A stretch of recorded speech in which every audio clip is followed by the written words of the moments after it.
Hello, my name is Vincent.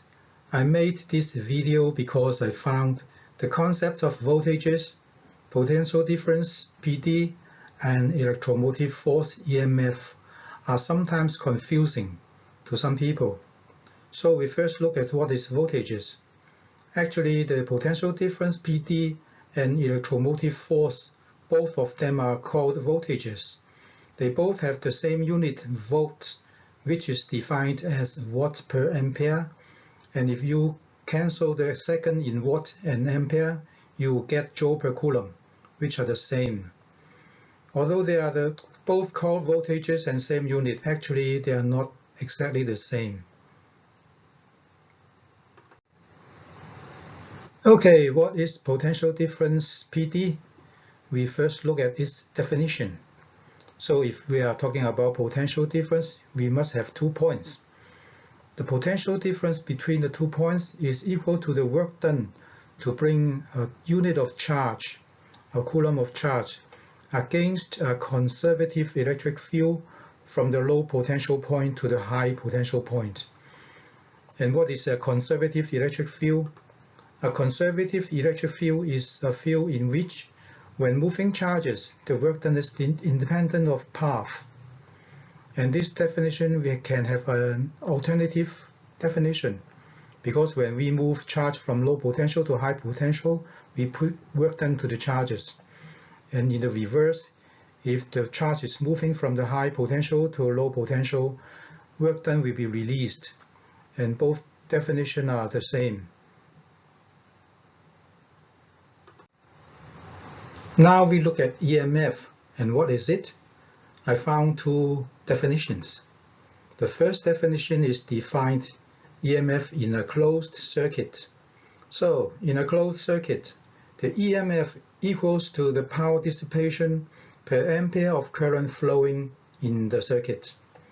And there is a second definition as well. And the definition is not quite same. It says e.m.f. is equal to the work done to each unit of charges by non-electrical energy sources. That means we have some non-electrical energy sources which transfer energy to the charges, and the work done to each unit of charge is the e.m.f. And I found the second definition has some problems. Now I explain what can be the problem of the second definition. Firstly, we look at batteries. Everybody knows what batteries are. And if we use the second definition to define battery, it is okay. The battery e.m.f. is simply the work done by the chemicals to separate the charges between terminal A and B. And so far so good. And nowadays, there are many electric cars using batteries. And some of the cars using what we call a supercapacitor, which is similar to batteries, can be charged and discharged. And the advantage is very quick charging, but there is a disadvantage of low energy capacity. And for capacitors, using the definition to define the e.m.f., we found some problems. For capacitors, it's similar to battery, it must have an e.m.f. But inside a battery, there are nothing doing work to the charges. So the second definition cannot be used to define the e.m.f. of capacitors. Let us now try first definition. We apply this definition to both battery and capacitor cases. Since this definition is defining e.m.f. in a closed circuit, so we must first make a closed circuit. By putting a low resistor to the circuit, then we can have a closed circuit with current. And now we can calculate the power divided by current using this definition. Power is simply the internal power and the external power, which are I square R. And the sum of this power divided by current, then we get the e.m.f. Simplifying it, we finally have the terminal voltage VAB times 1 plus the ratio of small letter r to the capital letter R will give us the EMF. But this is defined in a closed circuit case. How about open circuit? Does this definition work? The answer is yes. We can increase the R to infinity, the resistance of the external resistor, if it is increased to infinity, which is equivalent to open circuit. And from this equation, if we put R to infinity, then the EMF is simply reduced to VAB, which is expected.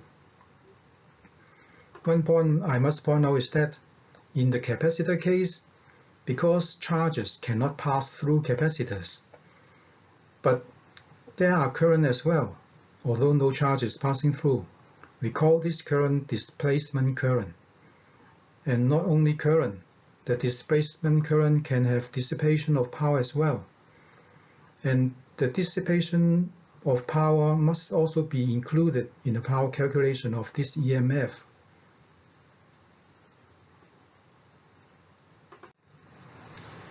Finally, I put two interesting cases here to show that PD and EMF may not coexist. The first case is when there is a conservative electric field, because every point inside the electric field must have a potential. So we arbitrarily pick up 2 points. They must have a potential difference. Because there is no work done, no power, no current, there must be no EMF in this case. The second case, we have a changing magnetic field and a closed conductor loop. Because the magnetic field is changing, the conductor loop can induce an EMF and also have an induced current. Because the current is flowing in a circle, so the potential of the conductor loop everywhere is the same. Although there are current and EMF, the potential difference are zero. So there is only EMF but no potential difference. So these two cases can indicate that PD and EMF are not actually the same, although they are very similar.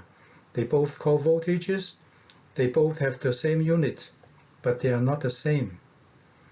Okay, this video is up to here. Thank you for watching. Bye bye.